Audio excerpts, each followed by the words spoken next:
Continuamos con nuestra serie Exponer en el Evangelio según Mateo, entre otras escrituras. Así que vamos a ir a la presencia del Señor en oración. Y así continuaremos en la presencia del Señor. Padre Celestial, Señor nuestro, venimos a tu presencia y nos reunimos, Señor, como tu familia. Somos tus hijos. Padre Santo, nos detenemos durante la semana para venir y hablar contigo, sabiendo que tú eres nuestro Padre Celestial.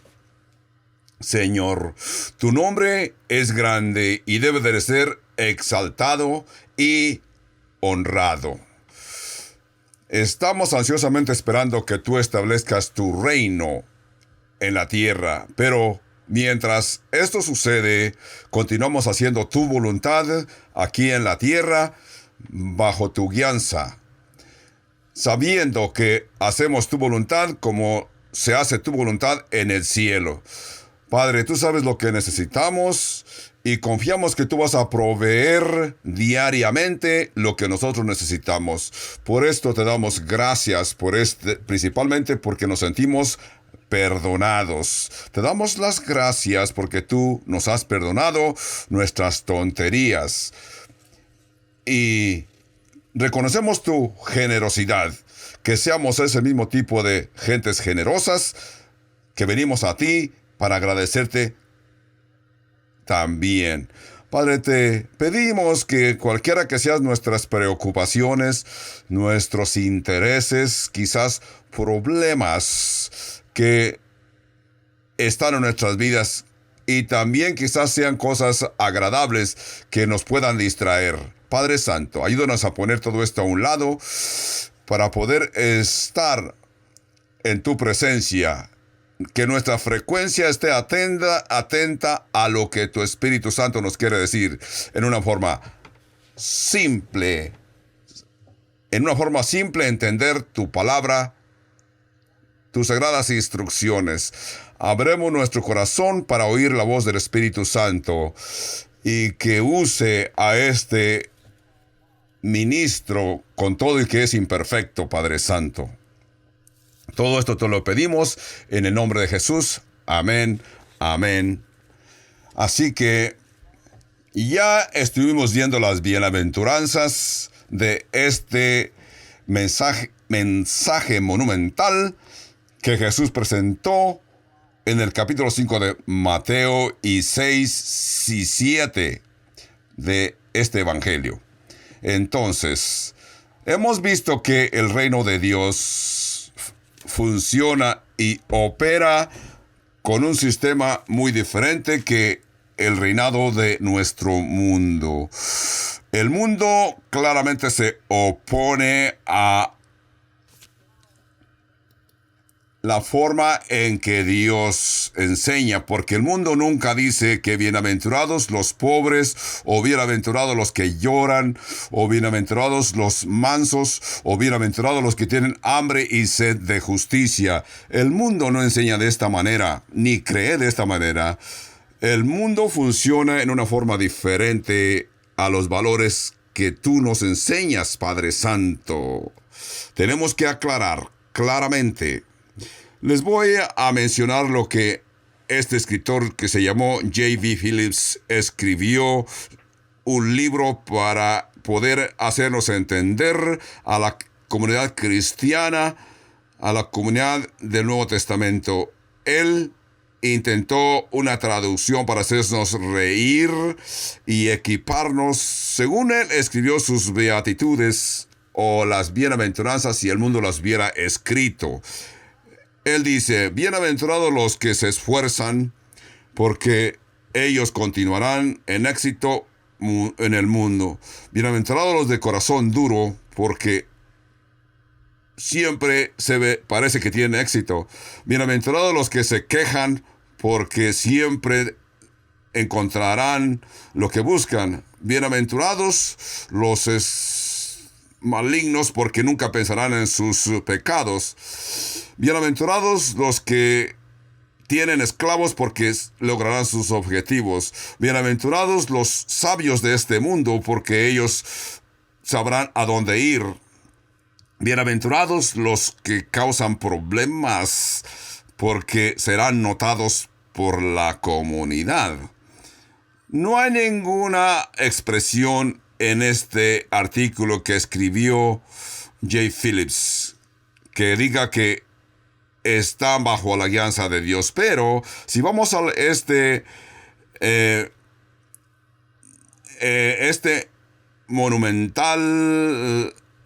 discurso monumental de Jesús, como en el estudio pasado pudimos notar que Jesús presentó principios y los ilustró con 6 afirmaciones autoritativas.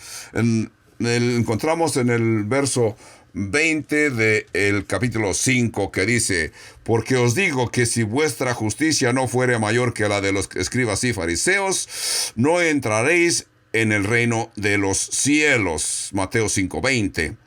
Después de esto, Mateo presenta 6 afirmaciones con autoridad. Afirmaciones de que la ley menciona o Moisés escribió algo acerca de la ley. Algo que los judíos a este mundo, los judíos de aquel tiempo, lo creían, lo estudiaban y se los pasaban de generación en generación. Jesús vino y presentó la idea adecuada, la verdad acerca de lo que Dios quiere que entendamos acerca de lo que Moisés escribió de la ley. Entonces, Jesús se refirió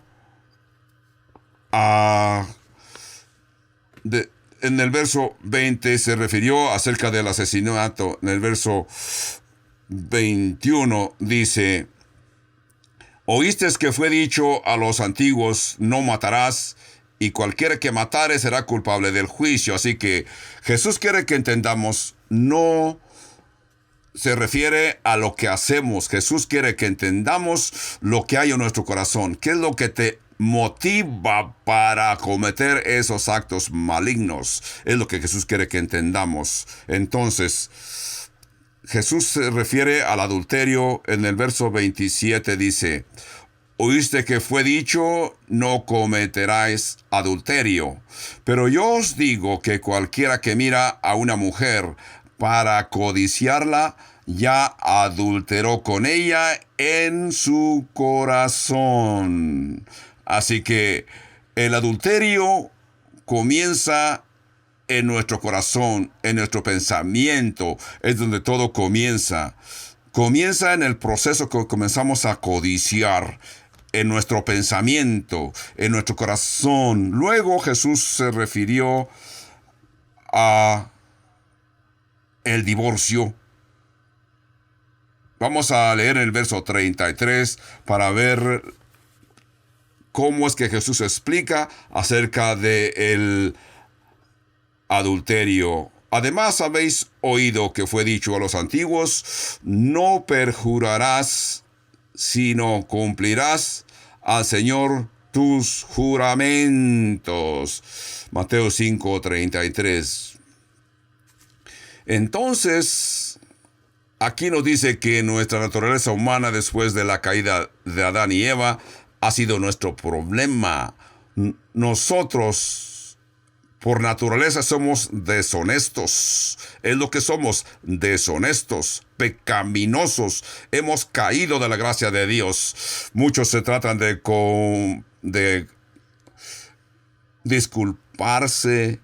Tienen diferentes formas elegantes para disculparse, que es una mentirita blanca, que lo tuve que decir. No, la verdad es que nuestra naturaleza humana hemos pecado y vemos la necesidad de poder buscar disculpas, quizás haciendo algún juramento falso. Por ejemplo, cuando compras un automóvil o tu casa, vas a donde está el carro de venta y tú simplemente no le dices a la persona, te juro que te lo pagaré, déjame llevarlo. Esa persona no te va a dar las llaves del automóvil.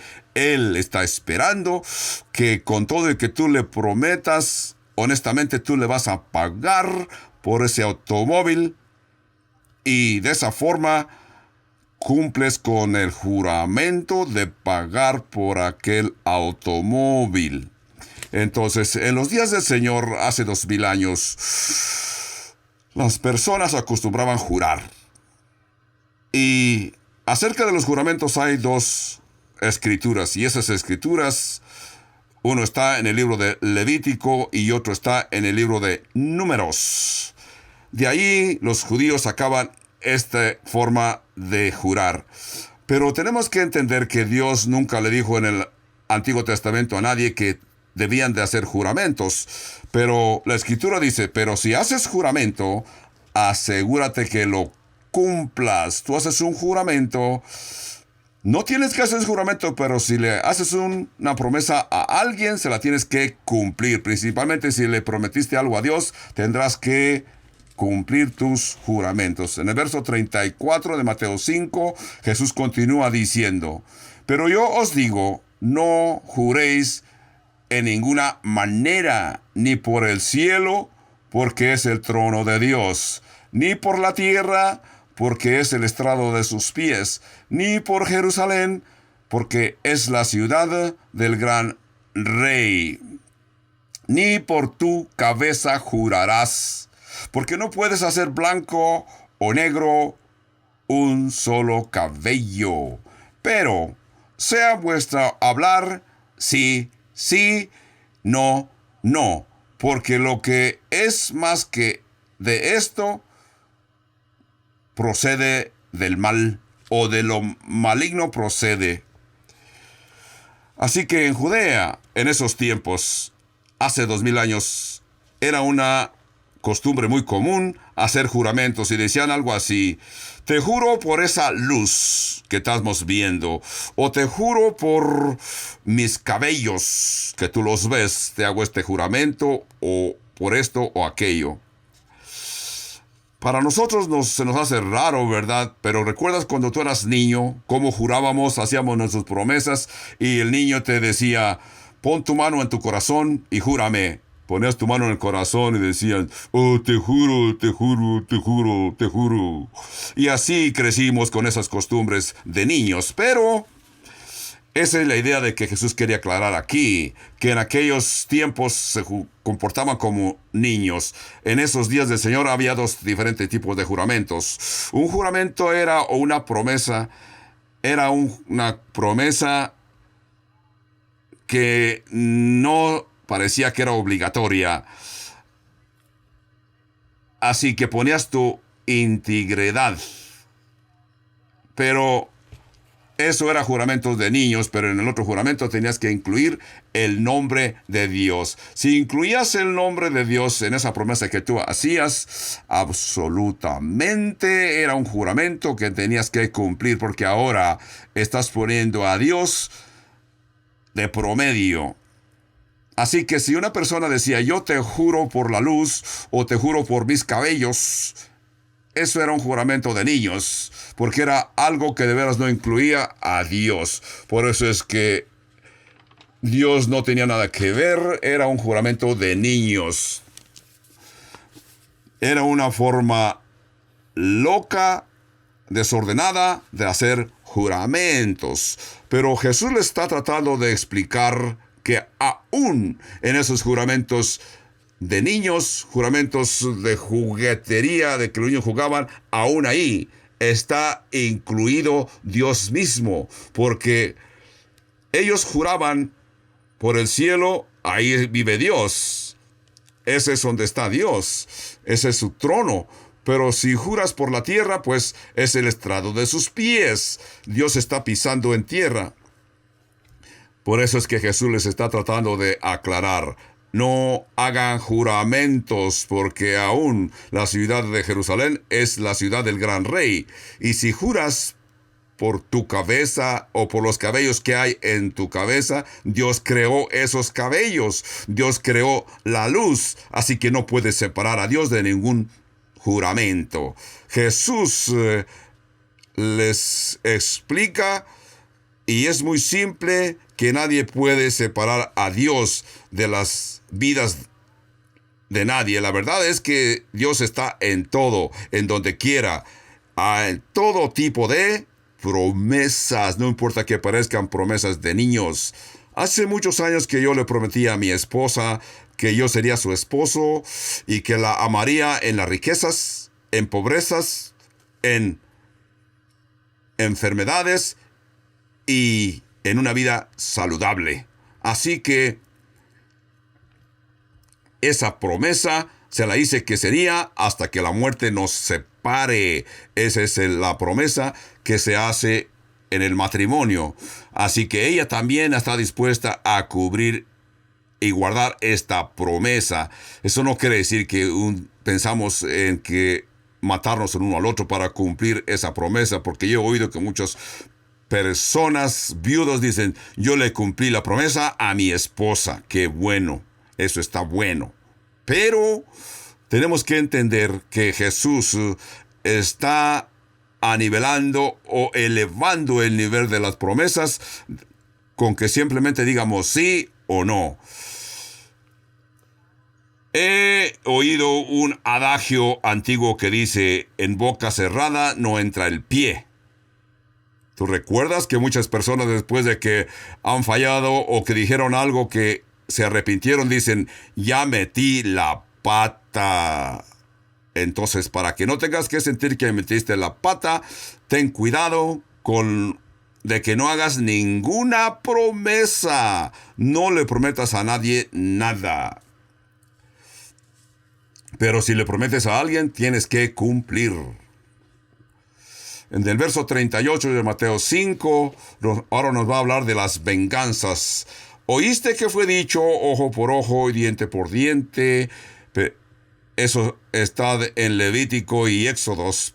Pero yo os digo, no resistáis al que es malo. Antes, a cualquiera que te hiera en la mejilla derecha, vuélvele también la otra.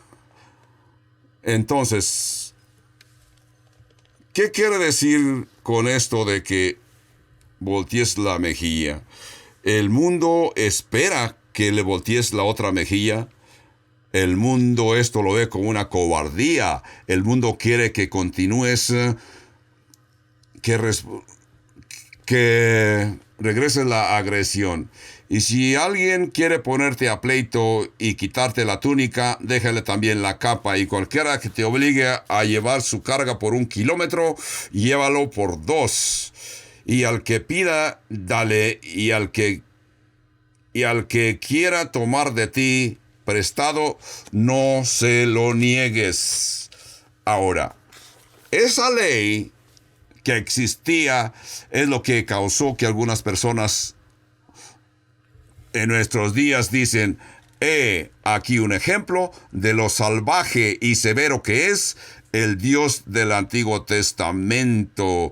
Porque el Dios del Antiguo Testamento te decía que podías cobrar ojo por ojo o diente por diente. Un Dios muy vengativo, un Dios muy severo y salvaje. Entonces, eso es lo que creen las gentes del mundo, que no se detienen a estudiar las Sagradas Escrituras. Pero nosotros encontramos de que Dios es un Dios de amor.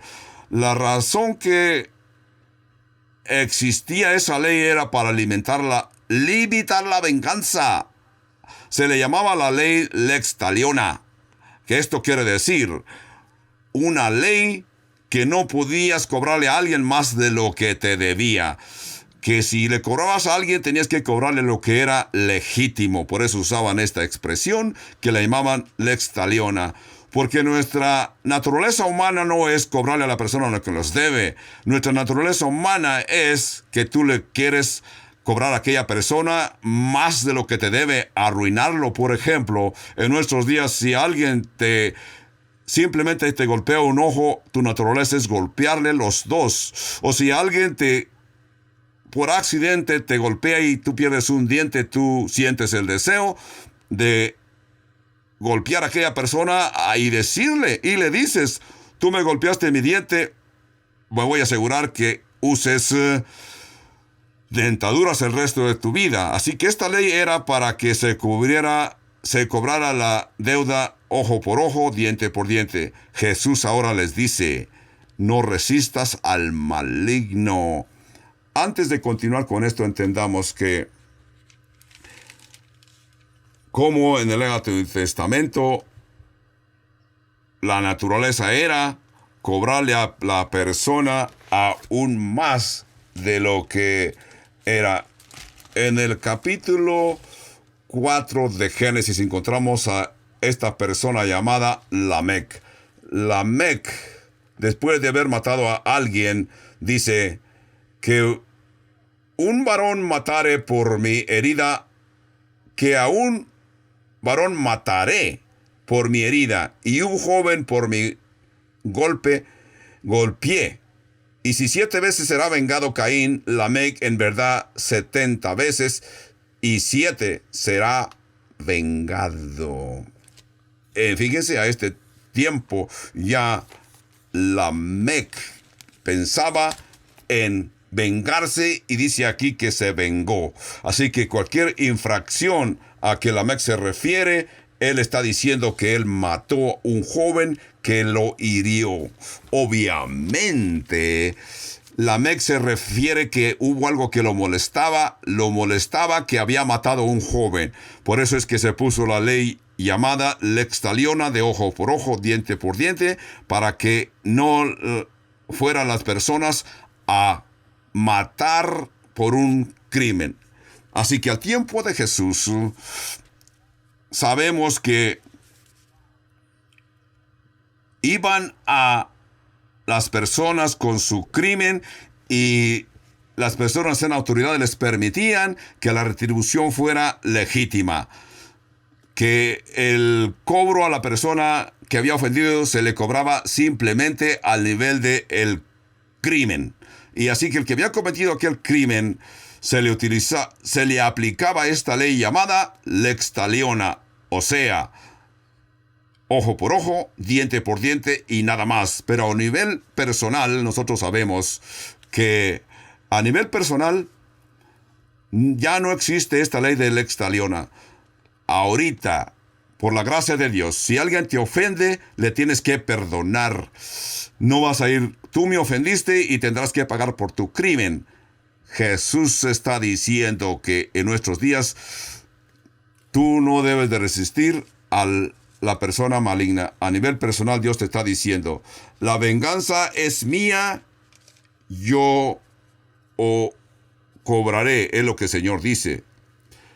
En otras palabras, no está diciendo, Señor, ve y véngame, golpéalo.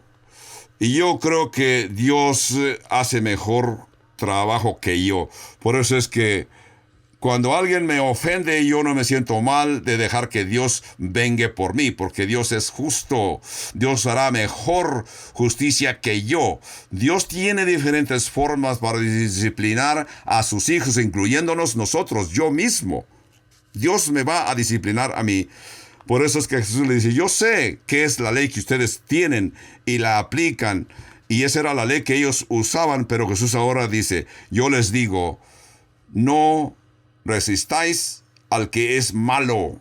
Antes cualquiera que te hiera en la mejilla derecha, vuélvele también la otra. Eso es lo que Jesús está diciendo. No hay palabras, voltéale la otra mejilla. Y si alguien te obliga a que le lleves su carga por 1 kilómetro, llévasela por 2 kilómetros y así tendrás paz en tu conciencia y frente a la presencia de Dios.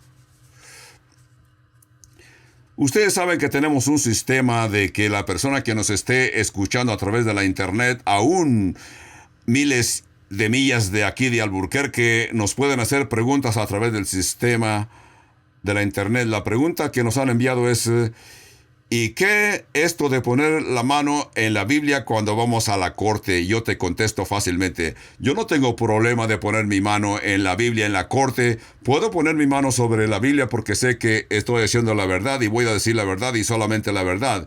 Yo puedo poner mi mano así en la Biblia también como puedo poner mi mano en una revista cómica porque yo sé que voy a decir sí, si eso es lo que yo sé. Así que mi juramento puede ser con mi mano en la Biblia o en una revista cómica. No se rían por lo que estoy diciendo, por lo que quiero entender es que a mí no me importa dónde ponga mi mano, yo sé que lo que yo diga va a ser la verdad, ya sea que yo diga sí, sí o no, no. Cuando vamos a la corte y se nos pide que juremos decir la verdad, no es lo que Jesús se refirió aquí. En otras palabras, Jesús está diciendo que lo que ellos acostumbraban hasta ese día, juraban por Dios. Y ellos lo tomaban como algo ligero, lo tomaban muy a la ligera, sino que Jesús les está diciendo, porque sabemos que en América, específicamente en los Estados Unidos, en las cortes, la ley se estableció de que las personas ponían su mano en la Biblia y juraban por la Biblia decir la verdad. Y, y eso era lo que ellos sabían que eran las sagradas escrituras. Ahora, cuando Jesús dice en el verso 39, dice, no resistáis al que es malo. Tenemos que aclarar qué quiso decir Jesús aquí. Esta escritura ha sido la causa y ha traído y ha causado que muchas personas, principalmente los que son pacifistas, basados en esta escritura. Ahora les voy a explicar acerca de un libro que llegó a ser muy famoso y fue escrito por el escritor Emilio Tolstoy. Este señor escribió acerca de la guerra y eliminar el ejército y los oficiales de la policía. Este señor Tolstoy escribió en su libro de que en esta escritura el Señor dice que no resistáis al que es malo, Mateo 5:39. Y él escribió de que como era un novelista ruso muy famoso, él escribió ese artículo basado en este verso. También él escribe en su artículo de que se debe de eliminar esta idea de resistir a los malos. Pero piensen ustedes, si nosotros pensáramos así, es como darle licencia a todos los asesinos, a los malignos, a los que no conocen la ley de Dios y son injustos, les daríamos el derecho de ser malignos. Por eso es que tenemos leyes, cortes, para proteger a la sociedad, proteger a los gentes que queremos vivir en paz.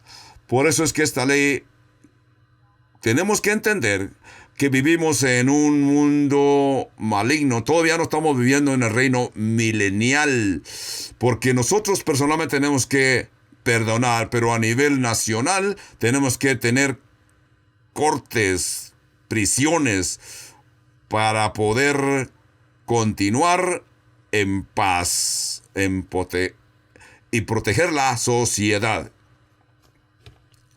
Tenemos que pensemos cuando Jesús estaba en el templo y la escritura dice que cuando él vino al templo y vio que en el templo había gentes haciendo ventas, Jesús, el que escribió estas palabras que hemos escrito, la escritura dice en Juan capítulo 2 y verso 13, dice que Jesús hizo un látigo y aún azotó a algunas personas. Aún el apóstol Pablo habló de que se debe de usar la disciplina en la iglesia para poder reprender a los que fallan públicamente. mente. Así que debe de haber situaciones de aplicar la ley. La ley a nivel bíblico es lo que Jesús dijo. Y de acuerdo a Pablo, una disciplina dentro de la iglesia. En el verso 40 del Evangelio de Mateo. Mateo 5:40 dice: al que quisiera ponerte a pleito y quitarte la túnica, déjale también la capa. Y a cualquiera que te obligue a llevar la carga por 1 milla o por 1 kilómetro, llévasela por 2. Y al que te pida, dale, y al que quiera tomar de ti prestado, no se lo resistas. Tú dirás, ¿dónde dice en la Biblia que debes de odiar a tus enemigos? La Escritura no dice. Lo único que encontramos es una alusión que hizo el rey David acerca de un celo santo. Eso fue una expresión del rey David, y esta gente lo tomó y lo quisieron hacer sentir que era un mandamiento. No, Dios te dice, ama a tu prójimo como a ti mismo. Ahora Jesús nos está diciendo,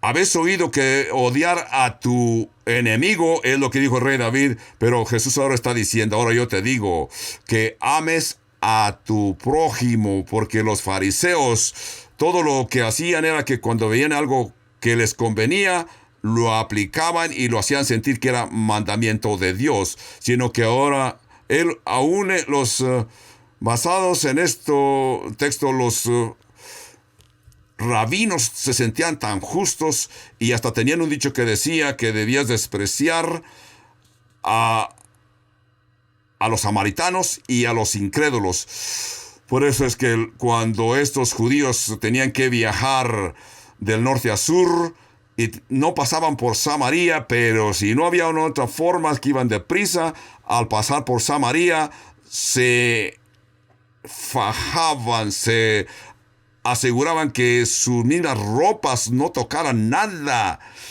ni siquiera una piedra en Samaria o a un samaritano.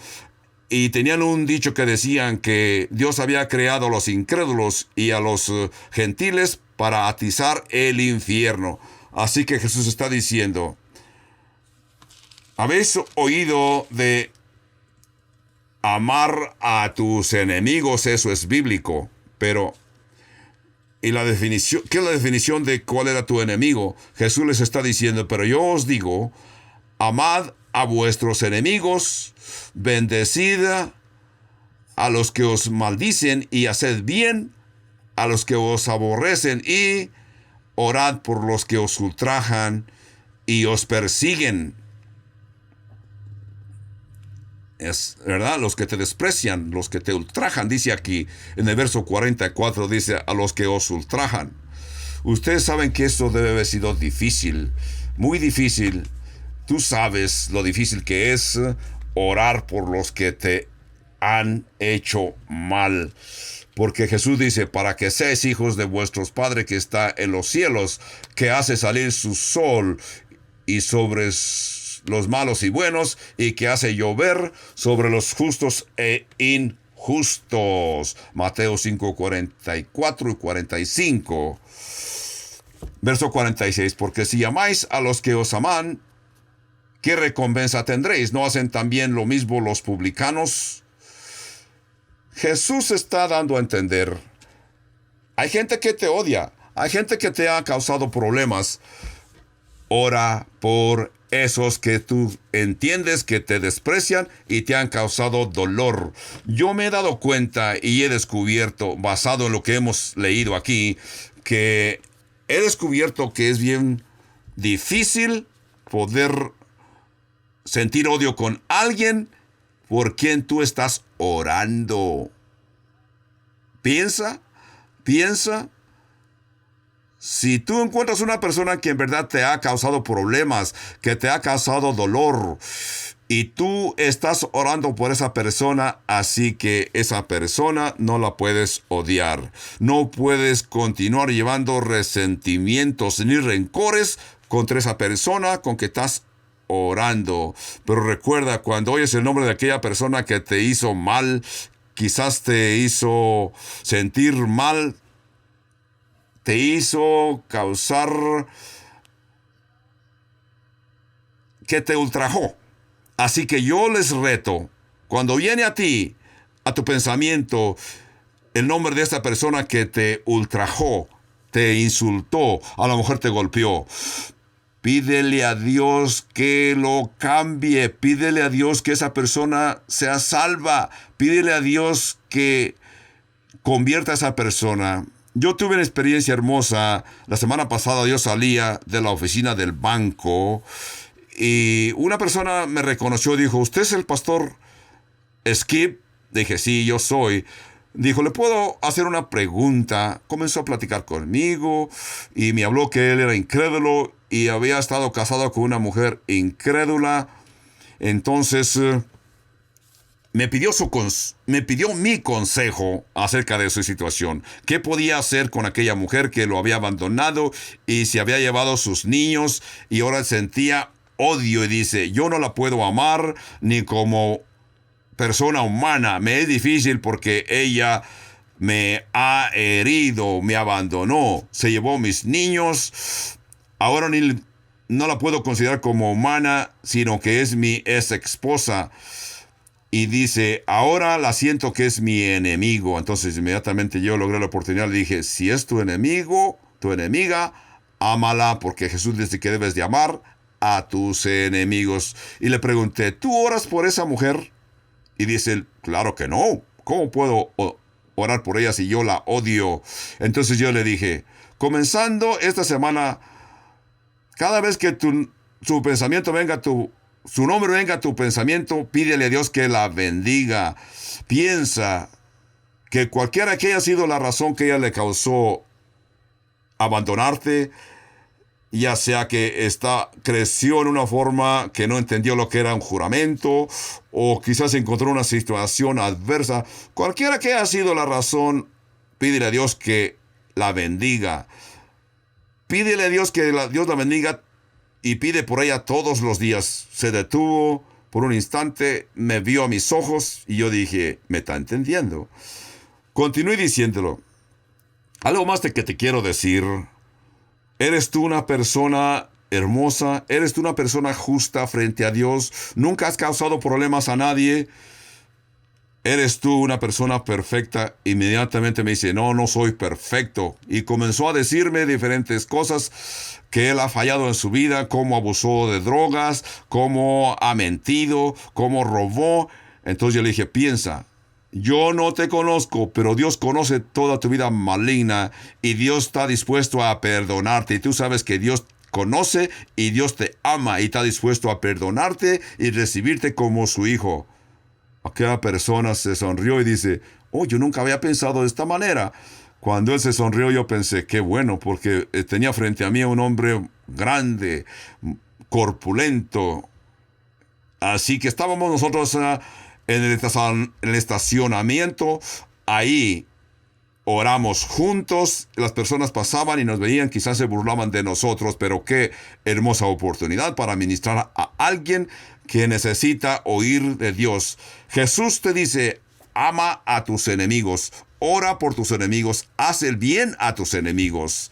Entonces, en el verso 46 Jesús dice, porque si amas a los que os aman, ¿qué recompensa tendréis? ¿No hacen también así los publicanos y los colectores de impuestos? Si saludas a vuestros hermanos solamente, ¿qué hacéis de más?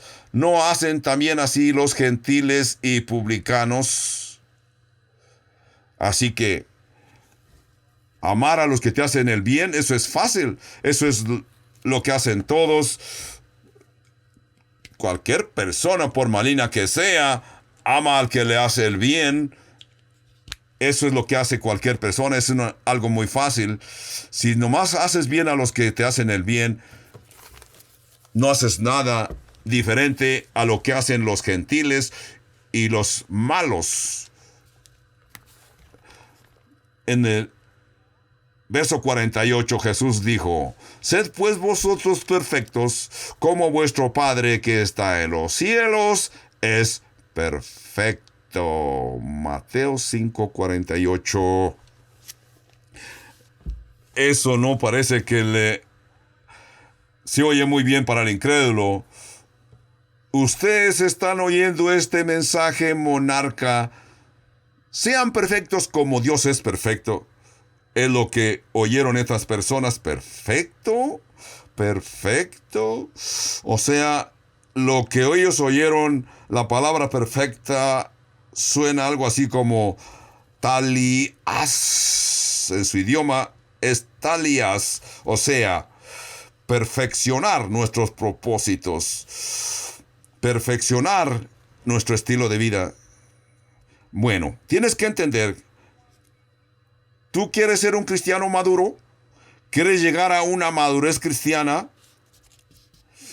Si tú quieres llegar a ser un cristiano maduro, te preguntarás, ¿qué es lo que debo de hacer? ¿Qué es la marca que debo de buscar para llegar a ser un cristiano maduro? ¿Qué debe de ser mi meta?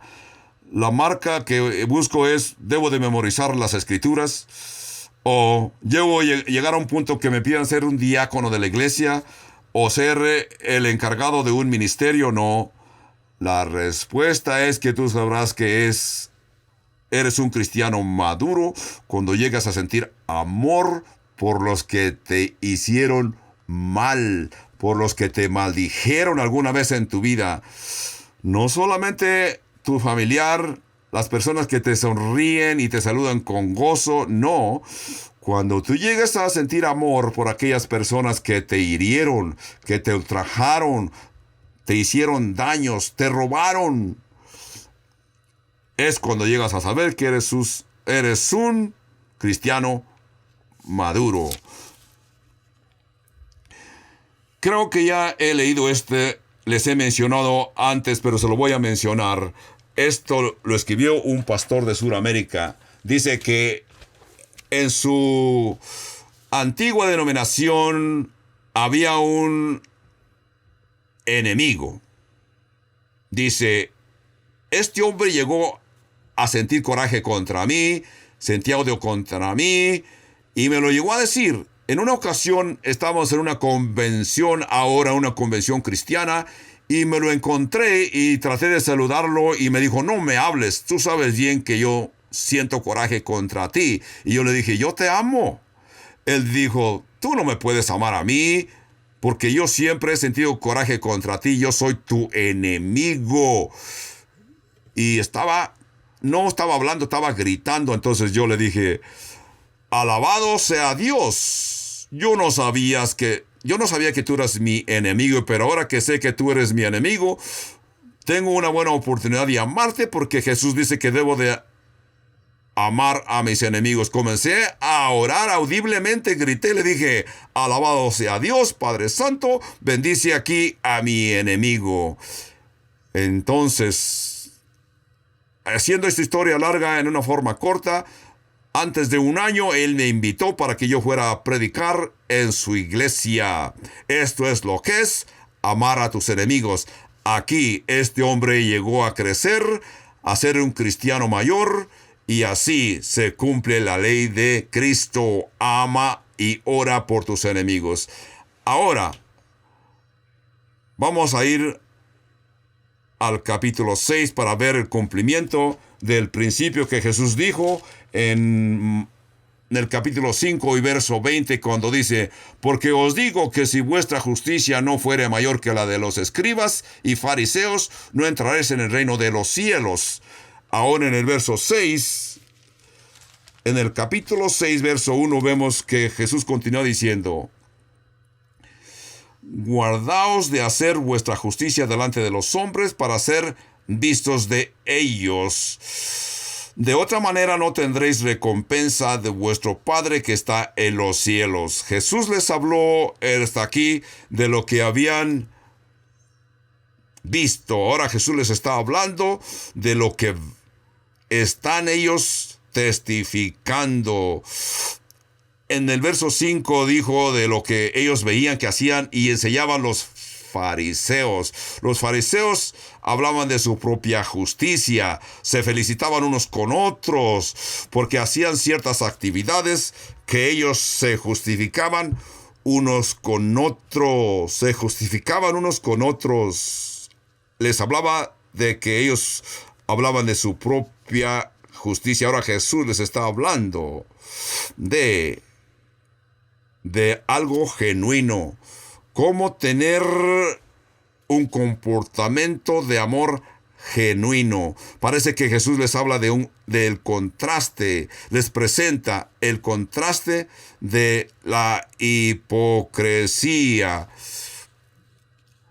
Ese es un término, hipocresía, es el término que se utilizaba. Los actores de una película simplemente están actuando.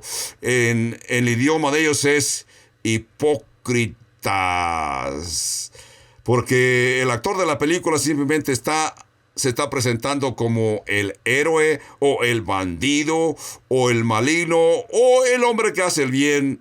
En el idioma original esto se decía hipócrita. Así que Jesús les está diciendo lo que los escribas y fariseos enseñan es hipocresía, porque simplemente son actores. Jesús utilizó este término 3 veces. Jesús 3 veces utilizó este término hipócrita. 3 veces lo encontramos. 3 veces Jesús utilizó este término hipócrita en el Sermón del Monte. Una vez lo utilizó en el verso 2 y luego en el verso 2 dice, cuando hagan el bien, no hagan lo que hacen los hipócritas. La segunda vez lo utilizó en el verso 5. Dice, cuando oren, no sean como los hipócritas. Y en el verso 16, Jesús lo usó por 3ª vez. Dice, cuando ayunes, no seas como los hipócritas. Entonces, voy a hacer un resumen. Lo que Jesús quiso dar a entender acerca de este término hipocresía, que era lo que enseñaban y hacían los fariseos. En otras palabras, que los que oían a Jesús decían, ¿qué es lo que quiere dar a entender? Jesús les está diciendo, cuando tú dices o enseñas, asegúrate de vivir lo que dices. Pero las personas que ves en las películas son actores. A esto se les llama hipocresía. Entonces,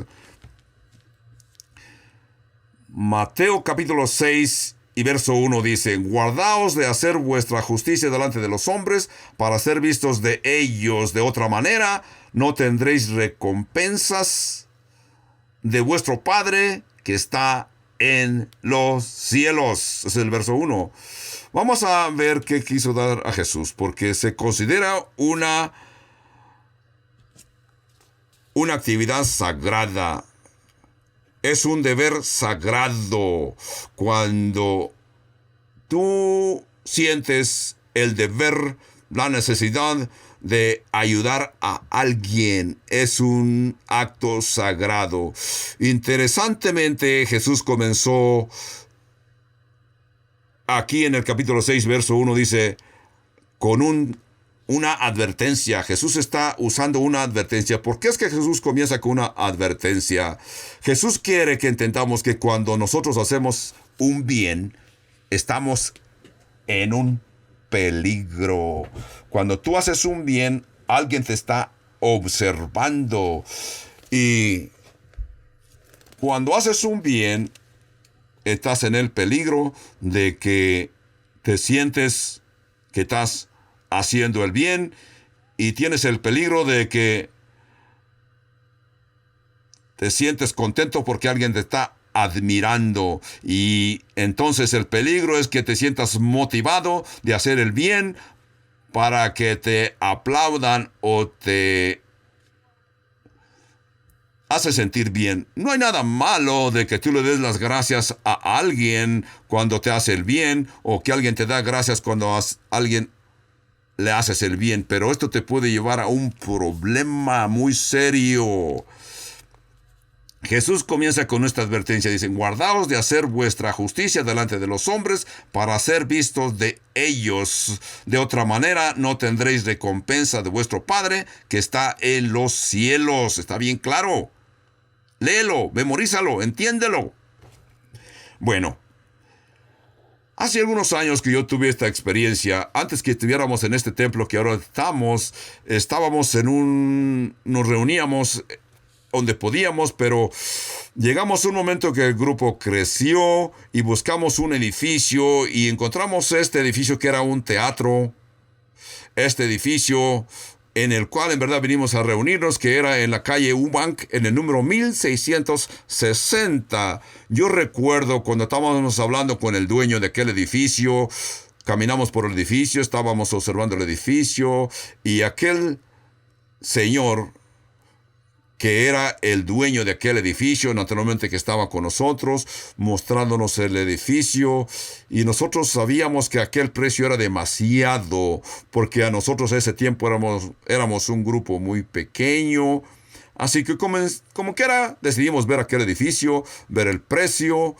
Estábamos caminando por aquel edificio. El dueño del edificio decía, qué hermoso edificio, qué hermosa localidad para que ustedes establezcan su iglesia. Nosotros decíamos, pues sí.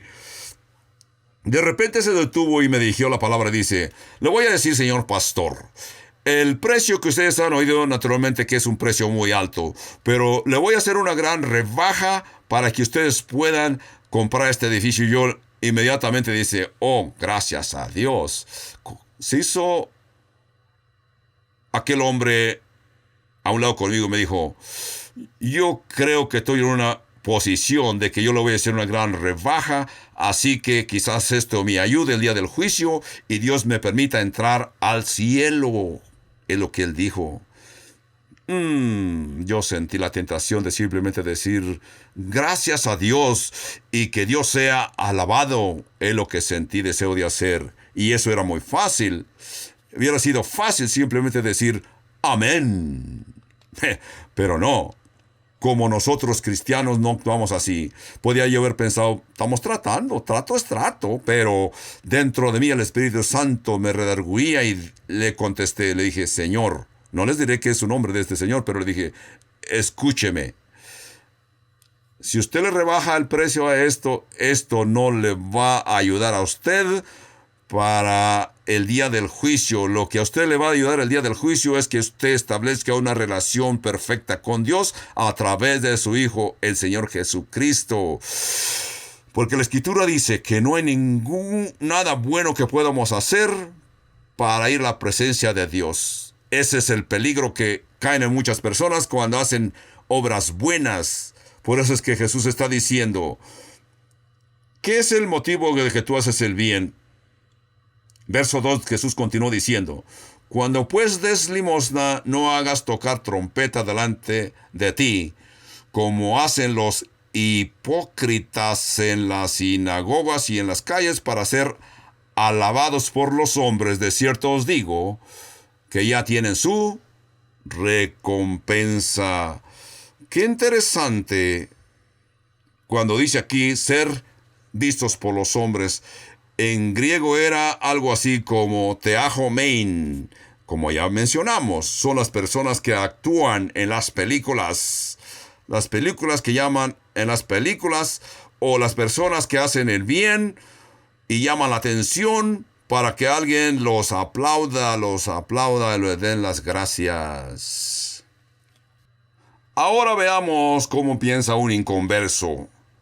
Quizás este inconverso te diga, yo te voy a estar dando dinero semanal o mensual, hasta te puedo ayudar a que hagas tu edificio más grande, pero te voy a pedir que tú pongas una placa con un rótulo en ese edificio con mi nombre y que hasta ese rótulo especifique qué tanto dinero te estoy dando y que esté bien claro mi nombre en aquel rótulo para que la gente sepa quién es el que está ayudando y que hasta expliques o también lo que puedes hacer.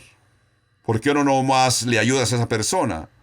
Y espera que Dios te recompense, porque yo he visto que cuando Dios nos recompensa, Dios lo hace de una forma perfecta, mejor que los hombres del mundo.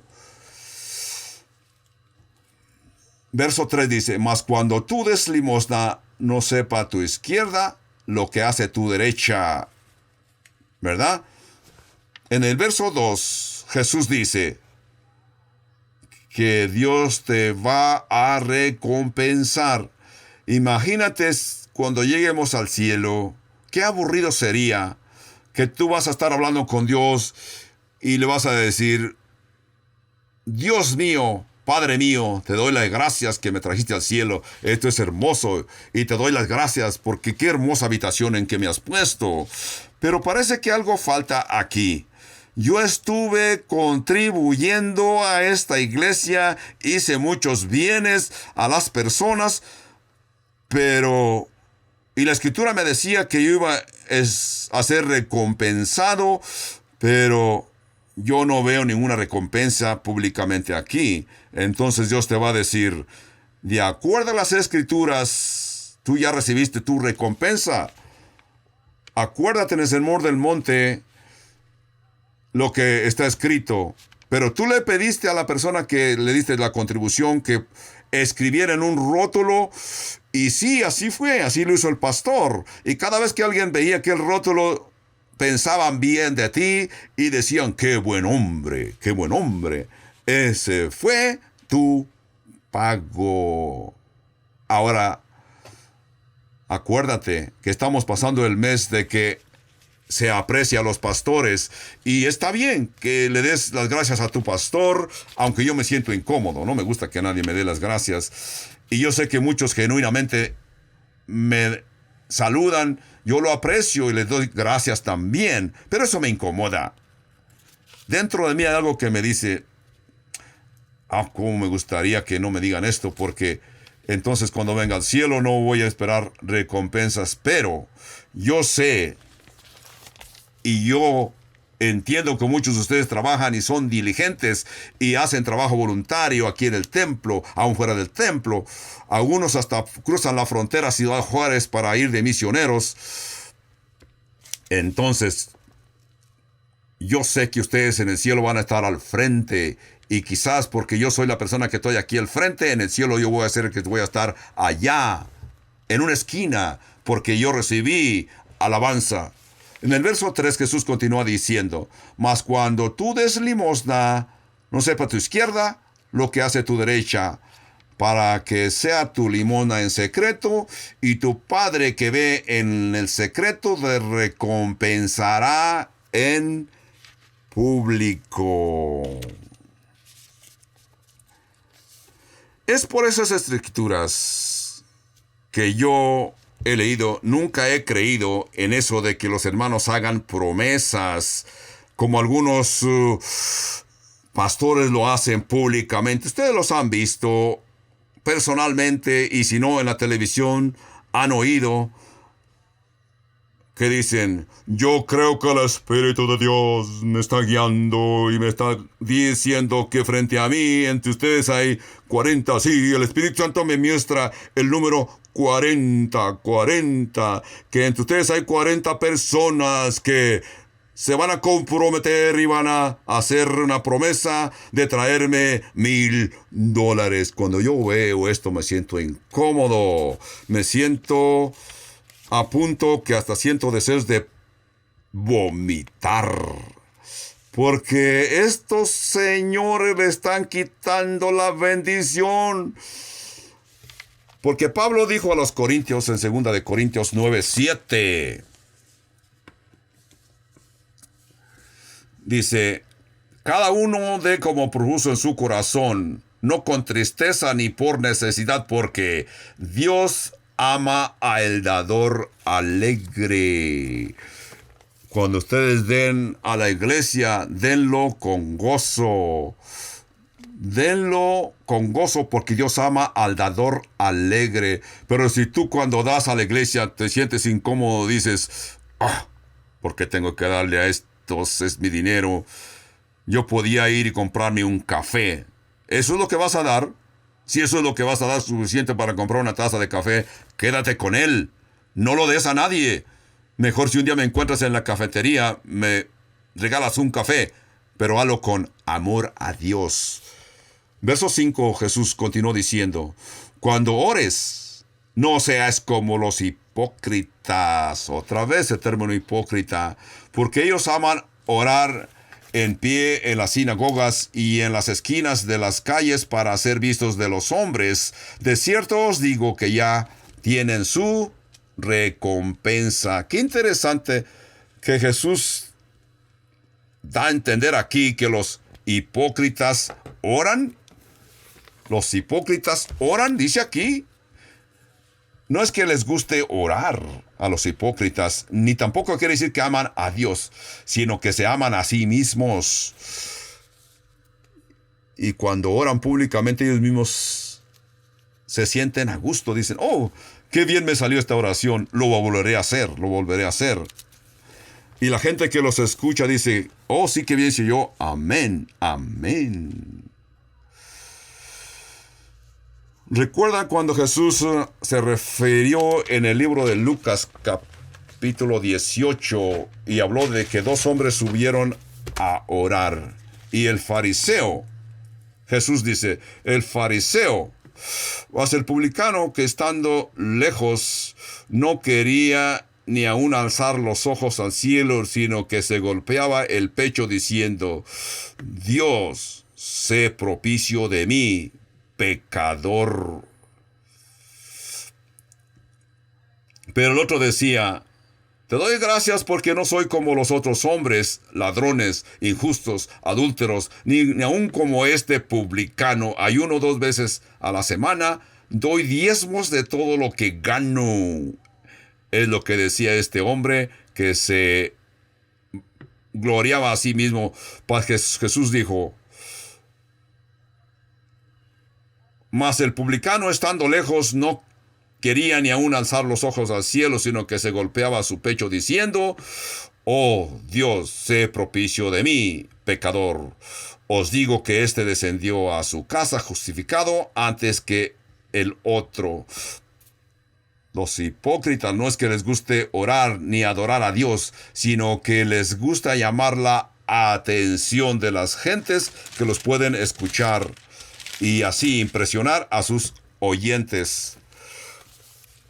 Ustedes habrán notado aquí que Jesús dice que estas gentes se ponían de pie en las sinagogas, llamaban la atención en las esquinas, en los lugares donde pasaba la gente. Así que allí recibían su recompensa. Naturalmente, Jesús se refiere que estas personas se ponían de pie donde la gente se amontonaba. Así que la gente pasaba y así que ellos se aseguraban que las gentes los vieran. ¿Podrían ustedes imaginarse si, por el ejemplo, yo, vuestro pastor Skip, quizás los miércoles por la tarde o los sábados por la tarde, donde la gente se amontona, supongamos en una esquina muy frecuentada por la gente, como aquí en Albuquerque, la esquina de San Mateo y Menó, Eubank, o ustedes se pueden imaginar una calle principal donde hace esquina con la calle Hidalgo o la calle Constitución, y tú y tu esposa están pasando por ahí, tu esposa te codea y te dice, mira, ¿no ese es el pastor Skip que está gritando, levantando sus brazos? Está diciendo algo. Está orando. Ustedes lo notarán.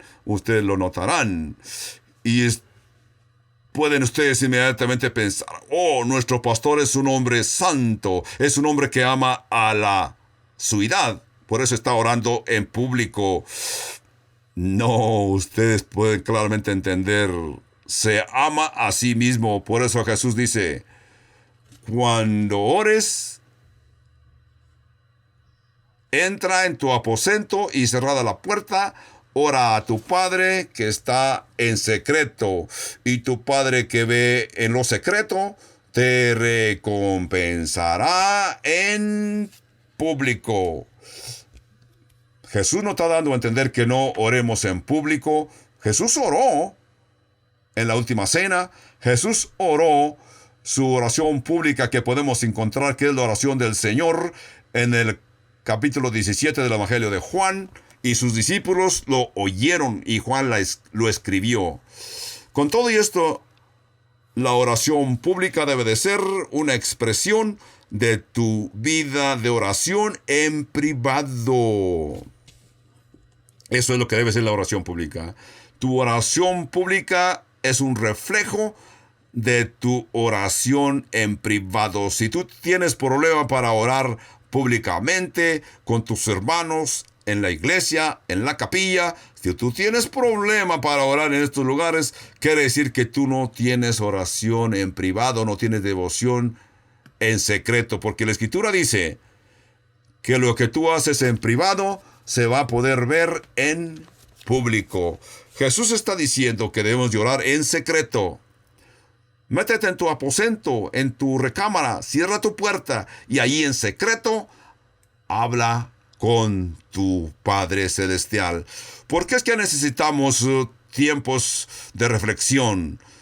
Tú debes de asegurarte que tu teléfono está cerrado, tu perrito ya está en su jaula y todo está en orden. Tú buscas un lugar en secreto que vas a estar con tu Padre Celestial. Decirle, Padre Santo, estamos tú y yo. Habla, que tu siervo escucha. Ustedes recordarán, después de la resurrección, que el libro de los Hechos dice que los discípulos estaban reunidos y las puertas cerradas, y apareció Jesús con todo que tenía las puertas cerradas. Así, tú cierras la puerta, concentras en las Escrituras, en oración, y hablas con tu Padre Celestial.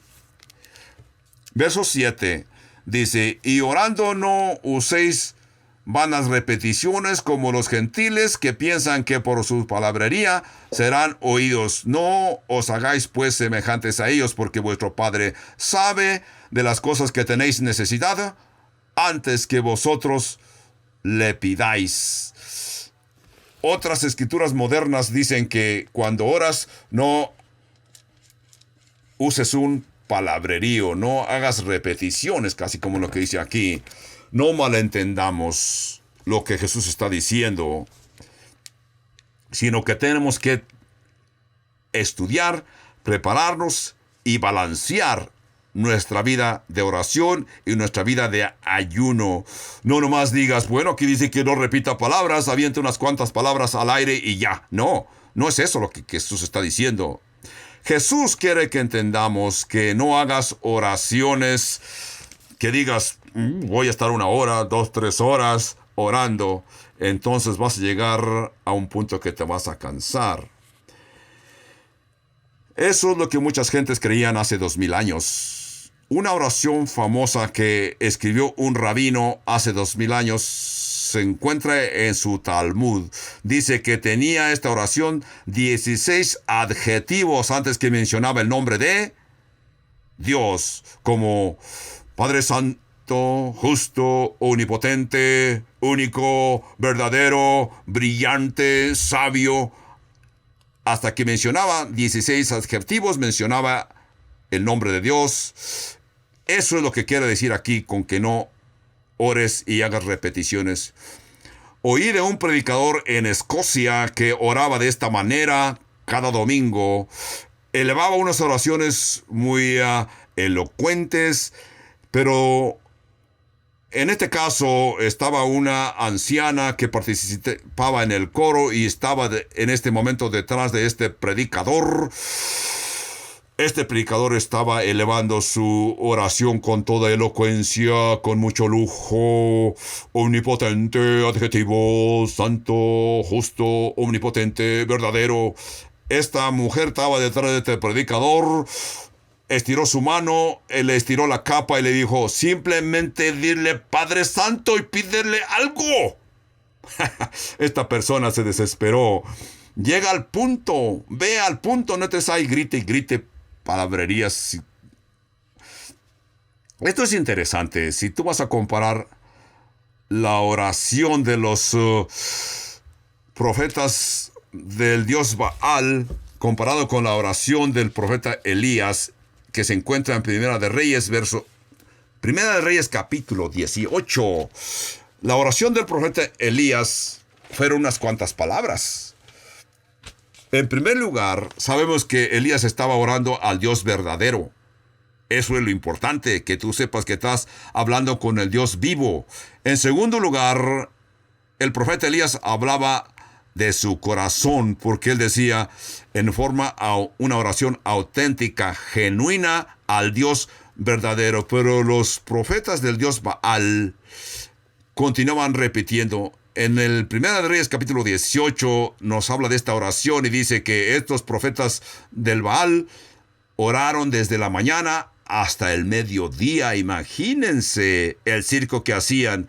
Clamaban y repetían, oh Dios Baal, escúchanos, oh Dios Baal.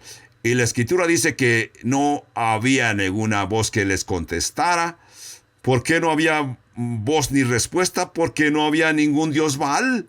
Era un Dios que ellos se habían inventado. La gente se crea sus propios dioses y los honra y les hace oraciones. Naturalmente, muchos dicen, tú tienes tu Dios, yo tengo el mío. Yo te digo, estás equivocado. Hay un solo Dios. Todos los demás dioses son dioses falsos. Son dioses que la gente se crea. Estos profetas al Dios Baal eran sinceros. Hablaban a su Dios con mucha sinceridad. Pero los gentes que no conocen al Dios verdadero están equivocados. Así que el profeta Elías se burlaba de ellos y les decía, quizás deben de orar más fuerte, quizás tu Dios salió de viaje, quizás está en su siesta y necesitan despertarlo. Tenemos que comprender que el profeta Elías estaba en una situación bien comprometida. Imagínense a estos profetas al dios Baal. Saltaban, brincaban, hacían vueltas, giraban. Y la escritura dice que hasta se cortaban su cuerpo y se sangraban. La idea entre los incrédulos es que yo tengo que persuadir a mi Dios con unas oraciones extensas, unas oraciones repitiendo, aún a punto de golpearme mi cuerpo hasta que tu Dios diga, muy bien, tío, te voy a dar lo que tú me estás pidiendo. Eso es como creen los ateos. Creen que van a convencer a su Dios. Lo van a convencer a que lo obligan a que les haga lo que ellos le piden. Pero Elías oró de una forma como, Padre Santo, yo sé que tú eres Dios, muestra tu poder, porque si no, yo sé que estas personas están dispuestos a ejecutarme. El profeta Elías tomó el agua, remojó aquella leña, le puso una chispa y el Dios del cielo le contestó. Así que hemos llegado al capítulo 6 del Evangelio de Mateo y verso 8, y creo que hasta aquí lo vamos a dejar, y en el próximo estudio continuaremos en el verso 9. No os hagáis pues semejantes a ellos, porque vuestro Padre sabe de las cosas que tenéis necesidades antes que vosotros le pidáis. En el verso 48 del capítulo 5, Jesús dijo, sed pues vosotros perfectos, como vuestro Padre que está en los cielos es perfecto. Padre que está en los cielos, circule en esta expresión que escribió el evangelista Mateo. Dice que vuestro Padre que está en los cielos es perfecto, y que es vuestro Padre no solamente es Padre como nuestros padres humanos, sino que aquí dice que vuestro Padre que está en los cielos sabe y conoce nuestras necesidades. Si tú llegas a entender que nuestro Padre Celestial es vuestro Padre y que tú eres su hijo, y tú sabes que te va a proveer de lo que tienes necesidad, porque Él es perfecto. Así que en Estudio Futuro continuaremos con la oración de los discípulos, que aparece comenzando en el verso 9, 10 y 11. Esa es la oración que Jesús instituyó a sus discípulos. Muchos dicen, esta es la oración del Señor. No, yo te digo, la oración del Señor es el capítulo 17 del Evangelio de Juan. Esto es la oración modelo que Jesús les presentó a sus discípulos y a nosotros, para que sepamos cómo dirigirnos a nuestro Padre Celestial. Demos gracias a Dios diciéndole: Padre Santo, conocemos la profundidad de tu amor.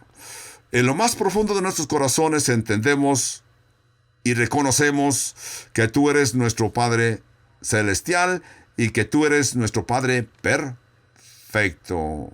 Padre Santo, con lo simple que somos, con lo simple que entendemos en nuestro corazón, Padre, venimos a decirte que estamos agradecidos de que Dios lo hizo fácil para que nosotros podamos venir a ti.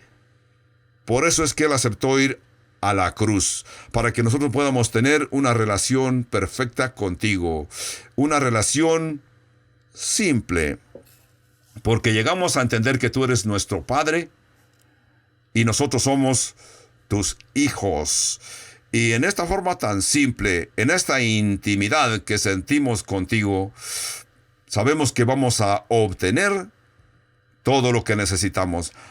Padre, ayúdanos que no tratemos de impresionar a los que nos escuchan o impresionarnos con la forma que hablamos contigo, Padre Santo, sino que seamos impresionados por tu obra, por tus obras.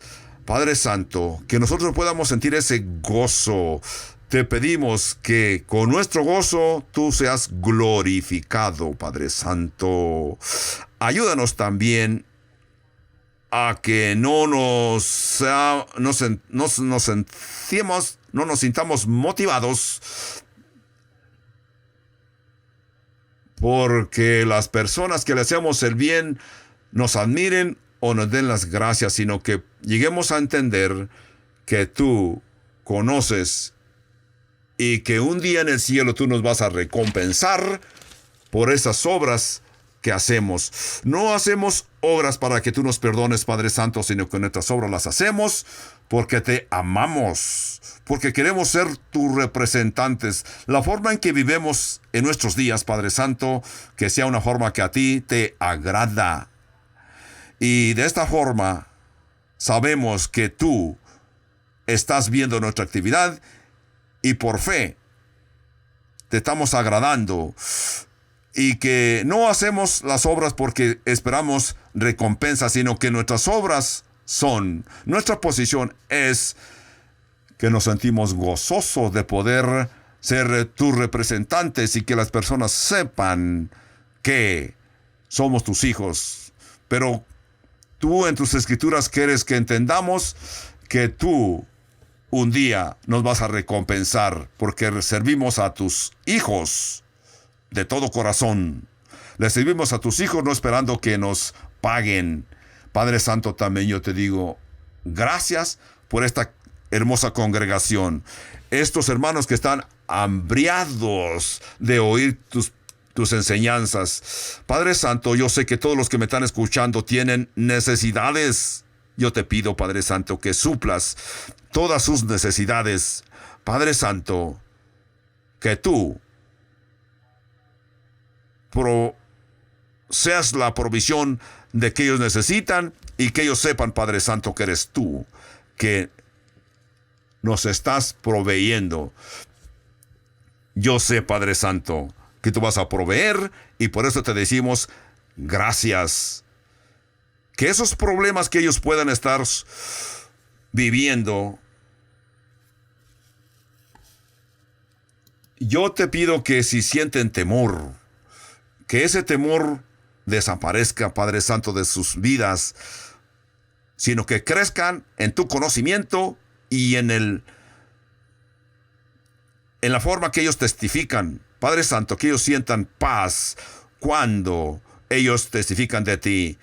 Padre Santo, yo te pido que oigas su clamor y que oigas también su oración después de que son salvos. Todo esto, Padre Santo, te lo pedimos en el nombre de tu Hijo Jesús, nuestro Señor Jesucristo.